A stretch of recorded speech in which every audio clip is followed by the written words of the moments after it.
Estimados alumnos, este video tiene como finalidad comentar de manera breve un tema relevante en todo proceso.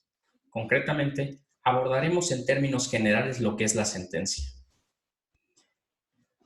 En este tema, vamos a ver la sentencia desde un punto de vista procesal civil, cuál es su regulación constitucional, su clasificación doctrinal y los requisitos que debe contener conforme al Código Federal de Procedimientos Civiles. Como punto de partida, considero conveniente destacar que una sentencia es un tipo de resolución judicial. Y preguntarán ustedes, ¿qué es una resolución judicial? Bueno, conforme al citado Código Federal, las resoluciones se van a clasificar en decretos, en autos y en sentencias. Los decretos son los que se refieren a meras cuestiones de trámite, como cuando el juez acuerda sobre la expedición de copias. Los autos, por su parte, van a ser aquellos que deciden cualquier punto dentro del proceso o después de concluido este. Un ejemplo de esto es cuando el juzgador acuerda sobre la admisión o el desechamiento de las pruebas. En cambio, las sentencias son las determinaciones emitidas por un juez en las que se decide sobre la contienda, es decir, el acto donde se va a resolver sobre los hechos y el derecho, o bien cuando el mismo juzgador, después de analizado todo el asunto, declara su imposibilidad para resolver de fondo sobre los hechos en determinados casos. Desde un punto de vista material, la sentencia es considerada como un documento, ya que es una pieza física emitida por un tribunal en la que se cristaliza una decisión jurídica. Digamos que la sentencia podría verse materializada a través de este documento. No obstante, para efectos procesales, que son lo que nos interesa en este momento, vamos a entender que la sentencia constituye una formalidad esencial de todo proceso, pues después de la tramitación de un juicio, debe existir una resolución que dirima las cuestiones debatidas entre las partes.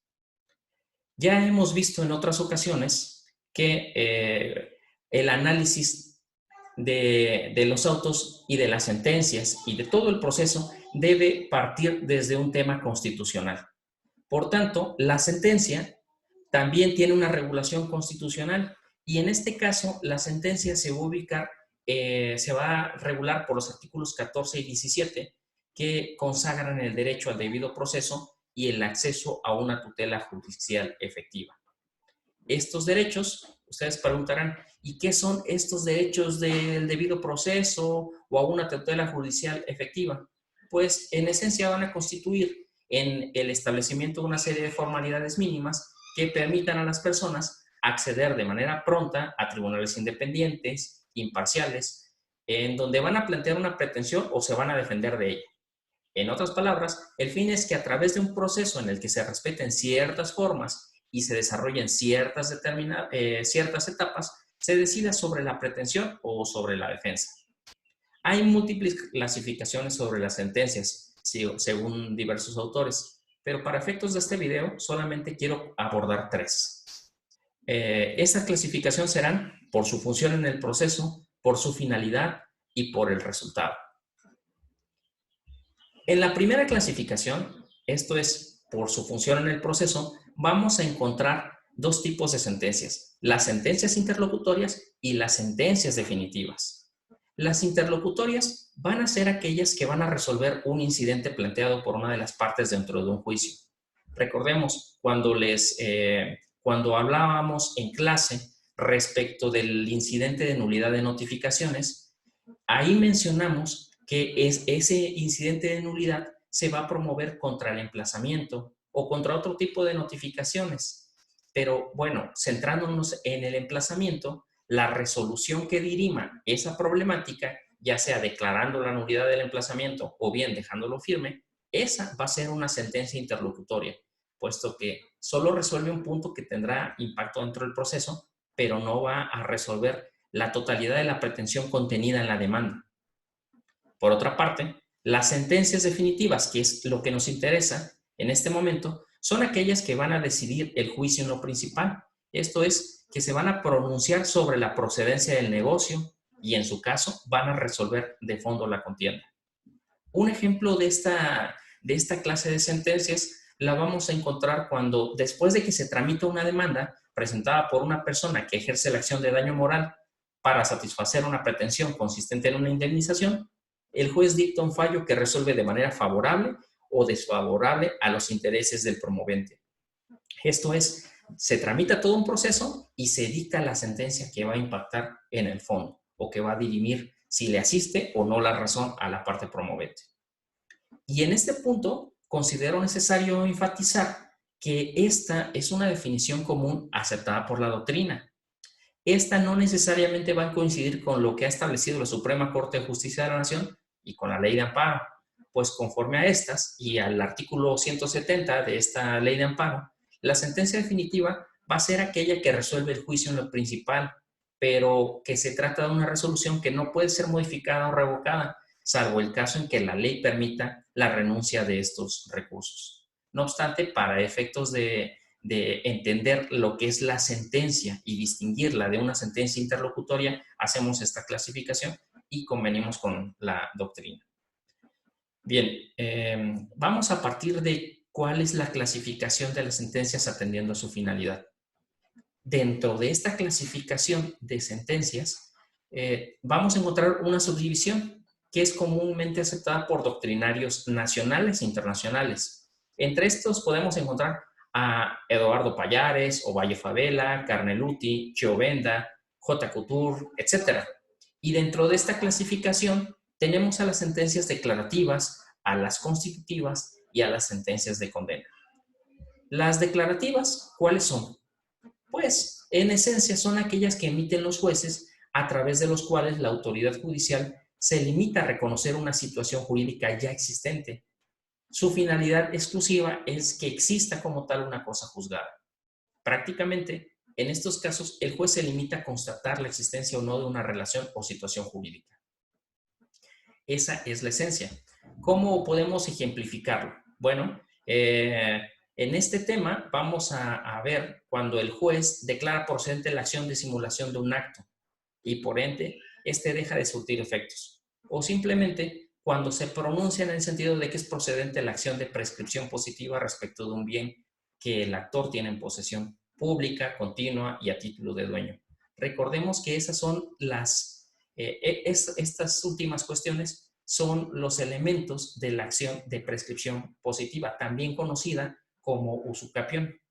Entonces, lo que va a hacer el juez es simplemente va a reconocer una situación que ya está constituida, o sea, con anterioridad.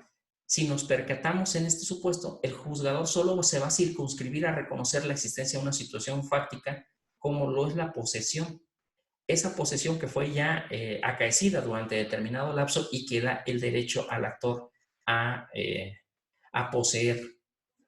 Por tanto, entonces, en este caso, la sentencia no va a vincular a un tercero a hacer algo, sino que solo va a tener efectos de declarar la certeza del derecho.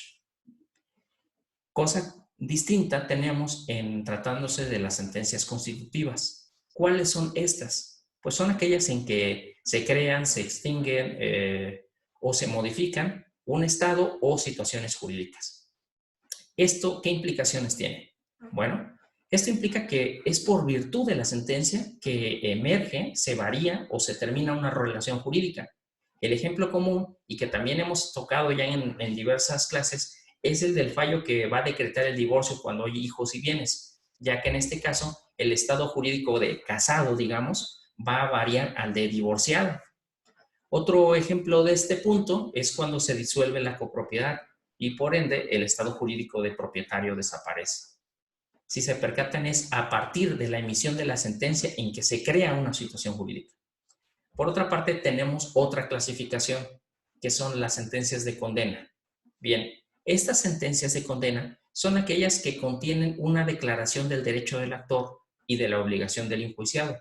Consecuentemente, van a imponer a una de las partes o a ambas el deber de hacer o no hacer o de dar algo a otra persona. Ejemplo de esta clase de sentencias lo vamos a encontrar, por ejemplo, en las que ordenan a un socio la rendición de cuentas, las que vinculan al arrendatario a pagar las rentas vencidas y entre otros. Por ejemplo, cuando se declara procedente la acción reivindicatoria, ordenan al demandado la entrega del bien inmueble que posee. Se percatan cómo en este caso hay una cuestión de condena. van a vincular a un tercero a hacer algo. Para concluir este punto, solamente estimo conveniente señalar que esta cuestión doctrinal se encuentra reconocida en el artículo 1 del Código Federal de Procedimientos Civiles. No, no se trata de examinar estos temas de manera simplemente doctrinal, sino aterrizándolos a un plano práctico. Y, por ejemplo, el artículo 1 del Código Federal de Procedimientos Civiles, palabras más, palabras menos, va a establecer que solo puede iniciar un procedimiento judicial o intervenir en él quien tenga un interés de que la autoridad judicial declare, constituya un derecho, imponga una condena, y quien tenga un interés contrario. Esto es, este tema doctrinal no puede entenderse como letra muerta, sino que tiene una aplicación práctica y la vamos a ver materializada o cristalizada en el artículo 1 del Código Federal de Procedimientos Civiles, y así como ese artículo van a ver, si revisan las codificaciones procesales civiles, también esa disposición va a estar reproducida en diversos códigos. Bien, también es necesario tener presente que el hecho de que la sentencia se ubique en alguna de las hipótesis comentadas no va a impedir que se materialice otro supuesto. Es decir, una misma sentencia puede ser declarativa, pero también puede ser de condena. Como por ejemplo, cuando el juez declara la paternidad de una persona respecto de un menor y en el mismo fallo, ante la petición o ante una demanda reconvencional, lo vincula a pagar alimentos. ¿Ok? Entonces, si se percatan, por una parte declara la paternidad, y con eso se agota el tema jurídico, al establecer quién es el padre o no del menor, pero a la vez la misma sentencia, al reconocer esa obligación, vincula a la persona a pagar alimentos. Entonces tenemos una sentencia que por una parte es declarativa y además lo vincula a pagar y por tanto es de condena. Bien, una vez que hemos abordado las clasificaciones de sentencia conforme a la función en el proceso y a su finalidad, vamos a analizar otra categoría. Digamos, esto es atendiendo al resultado, y aquí la vamos a tener mucho más fácil, porque en relación con este punto, las sentencias pueden ser estimatorias, desestimatorias o de mérito. ¿Cuáles son las sentencias estimatorias? Simplemente son aquellas en las que él o la juzgadora van a considerar fundadas las pretensiones del actor. En palabras más sencillas, son aquellas en las que el juez da la razón al demandante. Las desestimatorias, por el contrario, son las que se pronuncian por los juzgadores en donde se van a considerar infundadas las pretensiones del actor. Por eso se dicen desestimatorias. Así, si la resolutora o el resolutor absuelven al demandado de lo que le reclamó el demandante, se estará en presencia de una sentencia desestimatoria. Otra clasificación que está ahí, vamos a encontrarla en lo que se denominan las sentencias de mérito, pues estas sentencias acogen las pretensiones de ambas partes. Es decir, son mixtas en la medida en que, si bien declaran que asiste razón al actor, ello no es total, y por lo mismo va a acontecer respecto del demandado. Es decir, ninguno de los dos logra obtener todo lo que pidieron. Un ejemplo de esta sentencia de mérito surge cuando una persona demanda el cumplimiento de un contrato de mutuo con interés, pero el juez, ante la oposición de la parte demandada, establece que sí procede el pago, pero indica que procede por una cantidad que no procede por la cantidad total reclamada, y absuelve de los intereses. Entonces vincula a su vez a pagar costas a ambas partes, es decir, a cubrirse recíprocamente los gastos necesarios para iniciar, para tramitar y para concluir el juicio. Creo que con este ejemplo es bastante esclarecedor, en la medida en que, en palabras más sencillas, sí gana el actor, pero no obtiene todo lo que demandó. Y a su vez, el demandado, al oponer sus excepciones, no obtiene que se le absuelva, pero gana en la medida en que no es condenado por todas las partes que se le reclaman. Bien, vamos a otro tema. Aquí es importante partir de la base de que una sentencia va a tener distintos requisitos. Unos requisitos van a ser los formales y otra cosa van a ser requisitos de fondo. Esto no debe quedar como una especie de letra muerta tampoco, porque la finalidad de que ustedes conozcan cuáles son los requisitos formales y cuáles son los requisitos sustanciales es mayúscula. Si esto, como se los he comentado en otras clases, obedece a que ustedes deben conocer las reglas del juego. La finalidad es que si ustedes conocen las reglas del juego, es más fácil obtener una sentencia favorable a sus pretensiones. Con esto vamos a iniciar que los requisitos formales son los datos que permiten identificar el número de expediente, el tipo de juicio, el tribunal que los dicta, el lugar, la fecha. ¿Qué otra cosa van a tener como a título de cuestión formal? Los resultandos, los considerandos, los resolutivos y el pie de la sentencia. Creo que en relación con lo que implican el número de expediente, el tipo de juicio, eso es muy fácil de identificar.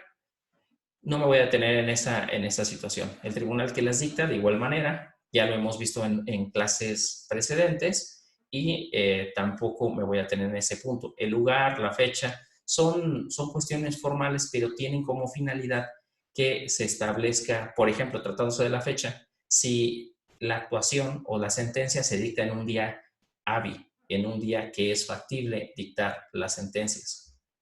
Y también en tratándose de los resultandos, los considerandos, los resolutivos y el pie de la sentencia, esos los voy a explicar enseguida. Concretamente, podemos decir que los resultandos van a ser los antecedentes del juicio. En este apartado se suele plasmar cuándo se presentó la demanda, qué se reclamó, si se contestó la demanda, si no se contestó la demanda, la fecha de la celebración de la audiencia de juicios, entre otros datos que informen todo el desarrollo del procedimiento. Esta es una cuestión también de estilos, porque no hay en la ley como tal una obligación de plasmar de manera extensa o transcribir constancias respecto de lo que sucedió en el proceso. Pero los tribunales de la federación, los tribunales locales, lo que ponen básicamente es transcriben, por ejemplo, en el primero de los resultandos, cuando se presentó la demanda y reproducen o suelen reproducir las prestaciones que fueron, que son materia de la demanda. Recuerden que cuando hablamos de la demanda también dijimos que se tiene que plasmar en una demanda y fundamentalmente dijimos qué es lo que se quiere, por qué se quiere y por qué me lo tienes que dar, tribunal. Entonces, así como la demanda guarda cierta lógica, las sentencias van a seguir una determinada estructura con base en la cual se pueda entender o captar la problemática. Bien, en cuanto a los resultandos, entonces quedamos que son los antecedentes de ese juicio. Los considerandos, por su parte, van a ser los apartados en donde las y los juzgadores van a formular razonamientos jurídicos. Ahí normalmente se establece si el juez es o no competente, si procede la vía, si las partes están legitimadas para promover el juicio y sobre todo si proceden las acciones o las excepciones hechas valer por las partes, así como si es dable o no condenar en costas. De manera general, esa es la estructura que llevan los considerandos. Y bueno, después de esa parte de considerandos viene el tema de los resolutivos. Normalmente, ¿en qué consisten los resolutivos? Pues fundamentalmente en plasmar lo que el órgano jurisdiccional ya determinó. Por ejemplo, si procedió la acción, si no procedió la acción, si debe condenarse o absolverse al demandado, si debe condenarse por una parte y absolverse de otra, y en su caso, si debe condenarse en el tema de costas. Finalmente, la sentencia debe contener el pie, que consiste en la orden de notificar el resultado del fallo, así como el nombre y la firma de los funcionarios que intervinieron en su emisión. Esos básicamente son los requisitos de índole formal. Hace unos años, la Suprema Corte la segunda sala de la Suprema Corte de Justicia de la Nación abordó un caso en el que se cuestionaba si era necesario o no plasmar como tal en las sentencias el nombre de los funcionarios que intervinieron en la emisión del, de la sentencia. Normalmente, tratándose de tribunales o de juzgados, solamente aparece el nombre del juez y el nombre del secretario que autoriza la sentencia. Y tratándose de los tribunales unitarios es lo mismo, magistrado y secretario. Tratándose de los tribunales colegiados de circuito, vamos a encontrar las firmas de 3 magistrados y del secretario, normalmente que es el de acuerdos. Entonces, es importante que se plasme tanto la firma como el nombre de los funcionarios. Aquí lo que dirimió la Suprema Corte la Suprema Corte fue en el sentido de que, aun cuando no se plasmara el nombre en la sentencia, si la firma podía dar lugar a identificar el nombre del servidor público, ya con eso se entendía satisfecha esa formalidad, pero al final de cuentas estableció que sí es una formalidad. ¿Ok? Ahora, vamos a pasar a otro tipo de requisitos sustanciales, que estos son muy importantes y son dos. Son dos que se van a regir a la luz del artículo 16 de la Constitución Política de los Estados Unidos Mexicanos. Concretamente, son los relativos a la congruencia y a la exhaustividad. La congruencia se va a dividir en una congruencia interna y una congruencia externa. La congruencia interna va a ser entendida como aquella característica de que el fallo no contenga determinaciones o afirmaciones que se contradigan entre sí.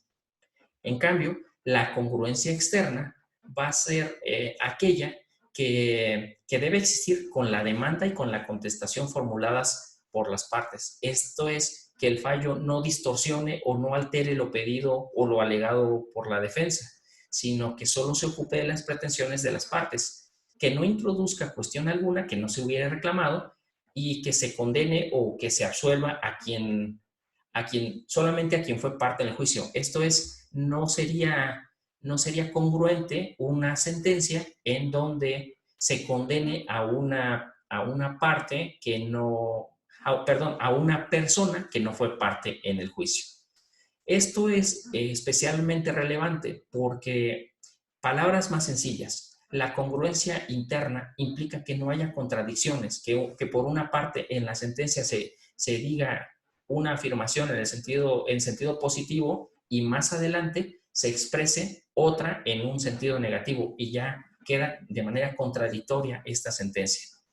Ahora, en cuanto a la congruencia externa y en palabras más igualmente sencillas, esto significa que la demanda, o sea, la sentencia debe versar sobre los hechos, sobre el derecho plasmado en la demanda y en la contestación, así como atender a todas las pruebas que se hayan desahogado en el proceso. Concretamente, a eso se ciñe, que no se ocupe de otras cosas que no fueron planteadas, que no introduzca otro tipo de situaciones. Y bueno, una vez entendida qué es la congruencia interna y qué es la congruencia externa, vamos a abordar otro de los puntos. Este punto está relacionado tanto con el 14 constitucional como con el 16 del Pacto Federal y se refiere a la exhaustividad. Pero, ¿en qué consiste este principio de exhaustividad?